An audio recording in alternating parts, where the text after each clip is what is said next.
माननीय श्री अशोकभाई पण सन्मान करते।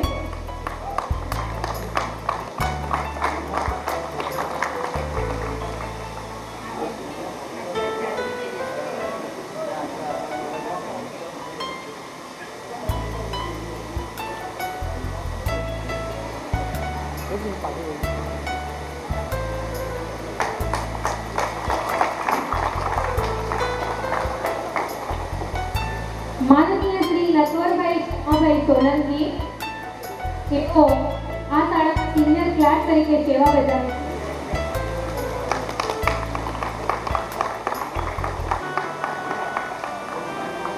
माननीय श्री सोकाभाई गुलाबभाई ग्रामीण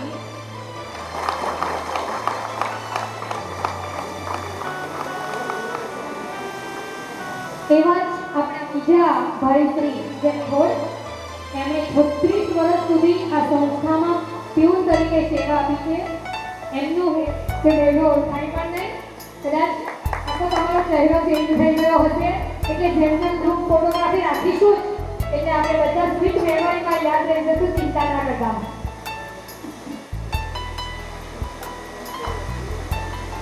ઝડપથી ઓકે સોરી દીપાલી કહું શબ્દ જડતો નથી, છતાં પણ કહું છું આભાર છે આપનો, આભાર છે આપનો। 10મા ધોરણના વિદ્યાર્થીઓ કે જેમણે આજે એક સુંદર સરસ મજાનો ગેટ ટુ ગેટરનો કાર્યક્રમ અને ગુરુ પૂજન ગુરુ વંદનાનો કાર્યક્રમ રાખ્યો, તે માટે સૌને અભિનંદન। અમારા સૌનું સ્વાગત કીધું, મામેન્ટો આપી ખૂબ ખૂબ અભિનંદન। કામરેજ વિભાગ કેળવણી મંડળ તરફથી આ વિદ્યાર્થીઓને કાયમી સંભાળનું બની રહે અને ભવિષ્યમાં પણ સ્કૂલની યાદ આવતી રહે એ માટે અમે પણ એક મોમેન્ટો તૈયાર કર્યું છે, અમે અર્પણ કરીશું। એ મોમેન્ટો દરેક વિદ્યાર્થીને મળી જશે। મોમેન્ટો મસ્તનું પિક્ચર છે, જો તમે ઘરમાં રાખશો અને જ્યારે ના પર નજર પડે ત્યારે જેટલું તમે સ્કૂલ યાદ આવશે। તમે તમારા બાળકોને પણ બતાવી શકશો કે આ મારી સ્કૂલ છે, છોકરાને પણ બતાવી શકશો આ દાદાની સ્કૂલ છે, આ એક કાયમી સંભાળનું છે। એ સ્કૂલના ફોટાની પાછળ અમારી સ્કૂલનું એક ગીત બનાવેલું છે। 2006માં સરકારના પરિપત્ર મુજબ દરેક શાળાએ પોતાની શાળાને એક સુંદર ગીત રજૂ કરવાનું હતું અને આગળ સરકારમાં મોકલવાનું હતું। તો તે વખતે આપણે પણ જેપી પટેલ હાઈસ્કૂલે એક ગીત બનાવ્યું છે, તે પણ પાછળ અમે રજૂ કરેલ છે। આ જેપી પટેલ સ્કૂલનું ગીત ખૂબ જ સુંદર બનાવેલું છે, દેશભક્તિ ગીત ઉપર આધારિત છે। અત્યારમાં વિદ્યાર્થીઓ નથી હાજર, તમે રજૂ કરી શકતા નથી, તો તમે વાંચી શકશો। તો ખૂબ જ સુંદર હાથમાં બનાવેલું છે। સૌપ્રથમ નવીનભાઈ આપણા કેળવણી મંડળ મંત્રી છે, એમના હસ્તે હેમંતભાઈ પટેલ આ મોમેન્ટો સ્વીકારશે।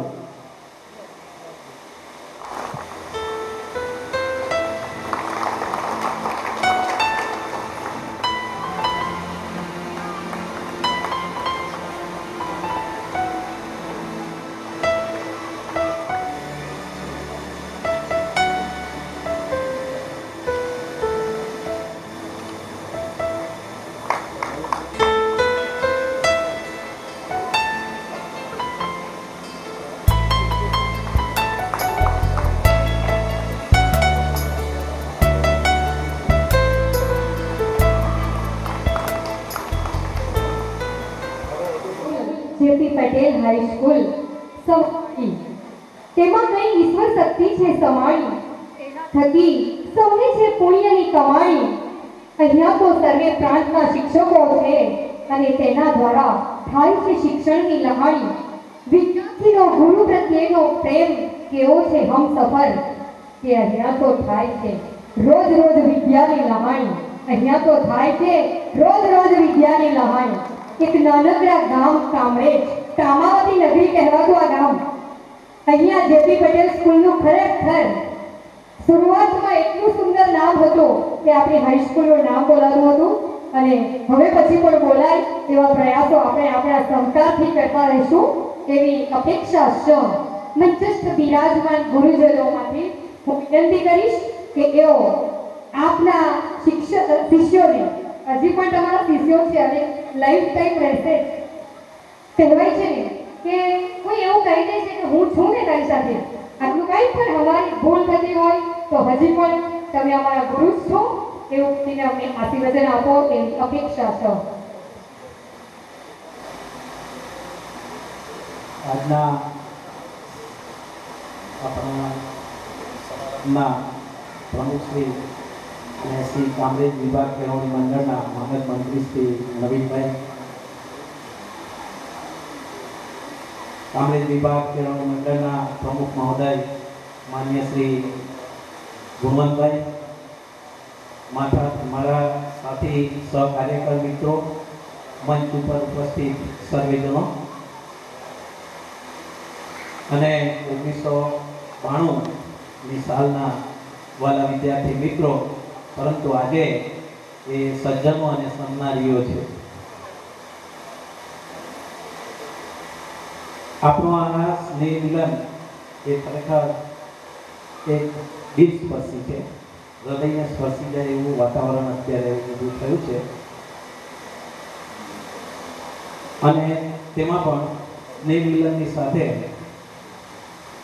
અમને પણ આમંત્રિત કરવા માટે એક વિશિષ્ટ કાર્યક્રમ તમે જે આયોજન કર્યું છે તે ખરેખર તમારી મહાનતા છે. હું તો એવું ફીલ કરું છું કે આ જે થયું તે અમારા માટે અતિરેક થયો છે એવું લાગે છે, પરંતુ પ્રેમ ભાવ આગળ બધું જ નકામું હોય છે. એટલે તમારો પ્રેમ એ સર્વશ્રેષ્ઠ છે. અત્યારે ઉપસ્થિત થતા મને ખૂબ આનંદ થાય છે અને તમારું જે આમંત્રણ મળ્યું તેમાં જીવન પાઠેયના પ્રેરક અને તમારા જીવનની ઉન્નતિના અમને પ્રાણ બન્યા છે એ ખૂબ વિશિષ્ટ બાબત છે. અને આ માટે અમે આનંદ અને ગૌરવની લાગણી પણ અનુભવીએ છીએ અને અમારા તરફ આવો ભાવ દર્શાવવા બદલ હું કૃતજ્ઞતાની લાગણી પણ અનુભવું છું. Dear friend, this is my first experience. આ પહેલો એક્સપિરિયન્સ હોવાથી આવા પ્રસંગે શું બોલવું અને શું ન બોલવું એના માટે કન્ફ્યુઝન થાય એ સ્વાભાવિક છે અને હું એ જ પરિસ્થિતિમાં છું અત્યારે. પરંતુ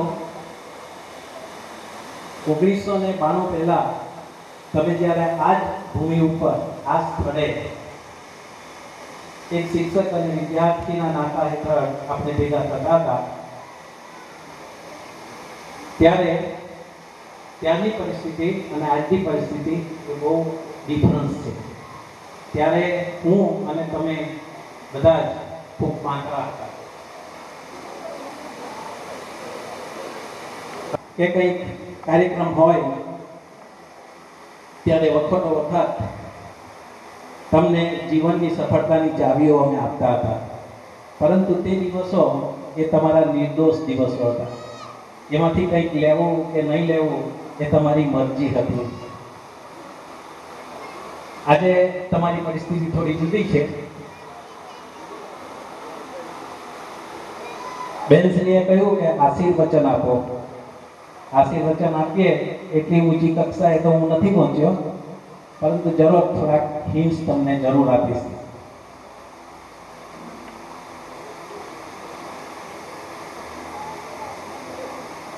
ઓગણીસો ને 92 આજે 25 વર્ષ પૂરા થાય છે. એ આપણો સિલ્વર જ્યુબિલી પ્રસંગ ગણાય અને તે ખરેખર યાદગાર બનાવ્યો છે. તે બદલ હું આપ સૌને હાર્દિક અભિનંદન પાઠવું છું.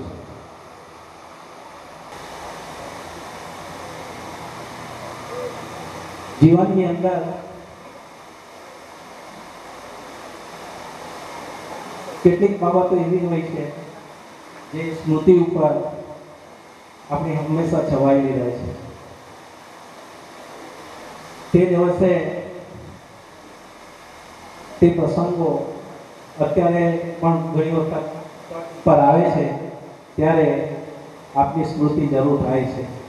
હિરેનભાઈએ મને ફોન કર્યો, મેં કોઈ પણ આનાકાની કર્યા વગર એમને તરત જ કહ્યું કે હું જરૂરથી આ કાર્યક્રમમાં ઉપસ્થિત રહીશ અને સમયસર અહીંયા ઉપસ્થિત રહ્યો પણ છું.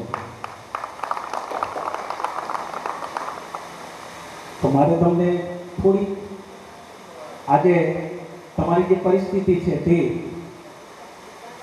આજે તમે કેટલાક માતા પિતા બની ગયા છો, એ ઉપરાંત પણ ઘણા બધા વિશેષણો તમારી ઉપર છે. કોઈ કાકા છે, મામા છે, ફોઈ છે, ફુવા છે, મામી છે. આ બધા વિશેષણોની સાથે તમારું જે જીવન છે એ ગંભીરતા તરફ જરૂર ગયું હોવું જોઈએ. જીવનમાં ગંભીરતા એ જરૂરી છે, પરંતુ ગંભીરતાને સાથે રાખીને જીવવું એ બિલકુલ ખરાબ વસ્તુ છે. કારણ કે ગંભીરતાની સાથે સાથે એની પાછળ ડર અને ભય આવે છે. આપણી ગંભીરતા એ જવાબદારીપૂર્વક જીવન જીવવાનું છે, કારણ કે ઘણા બધા તમારા સાથેના સંબંધો છે. આ બાબત આપણે ભૂલવી ના જોઈએ.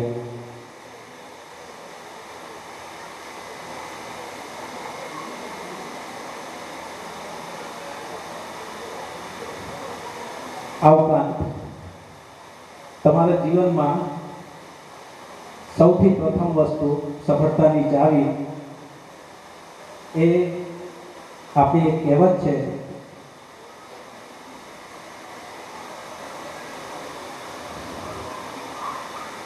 પહેલું સુખ તે જાતે નડ્યા. એટલે જીવનમાં પહેલી વસ્તુ આ અપનાવવાની છે તમારે પણ અને અમારે પણ.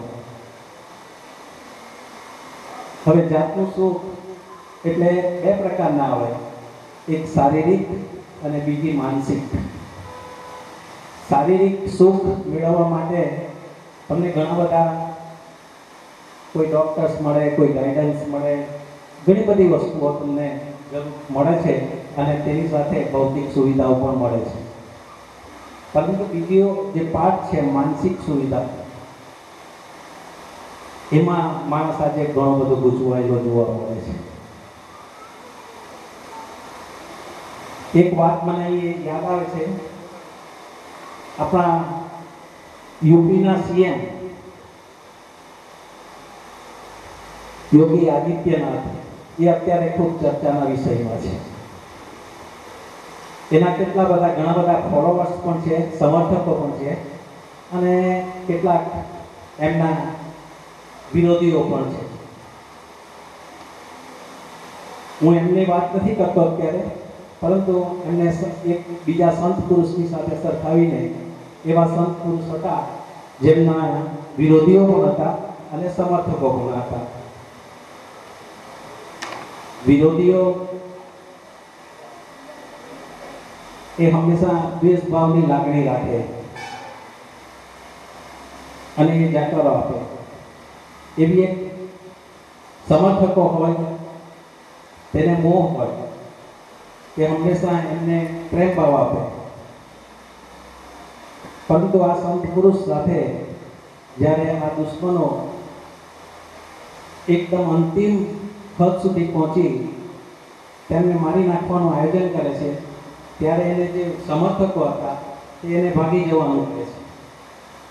તો આમ દુશ્મનોથી પણ દૂર અને જેની પણ મોહ હતો તેનાથી પણ દૂર જવાની પરિસ્થિતિ આ સંત પુરુષની આવી. એટલે દ્વેષ અને મોહ આ બંને આપણા જીવન માટે સારા નથી. આવા બીજા કામ, ક્રોધ, મોહ અને લોભ અને ત્રીજું છેલ્લું છે આળસ. આનાથી જ્યારે માણસ વિપરીત પરિસ્થિતિમાં બહાર આવે ત્યારે તેનું માનસિક સંતુલન જળવાયેલું રહે છે.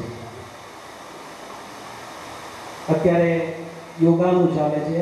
યોગા પણ આ બાબતમાં ઘણું બધું આપણને એ આપે છે. તો તેના ઉપર પણ થોડો વિચાર તમારે કરવો જોઈએ. બીજી પવિત્ર ફરજ તમારા ફેમિલીની છે. ફેમિલીની અંદર પ્રેમ ભાવ, એકબીજા સાથે ભેદભાવ વગરનું વર્તન, આ બધા જે ગુણો છે એ તમારે વિકસાવવા જોઈએ, જેથી એ બાળકોમાં પણ આવે. આ બીજી જવાબદારી છે. અને ત્રીજી જવાબદારી છે, જ્યારે તમે હેપી હોવ, તમારું ફેમિલી હેપી હોય, ત્યારે તમારી જવાબદારી બને છે સમાજ અને દેશના હિત વિશે વિચારવાની.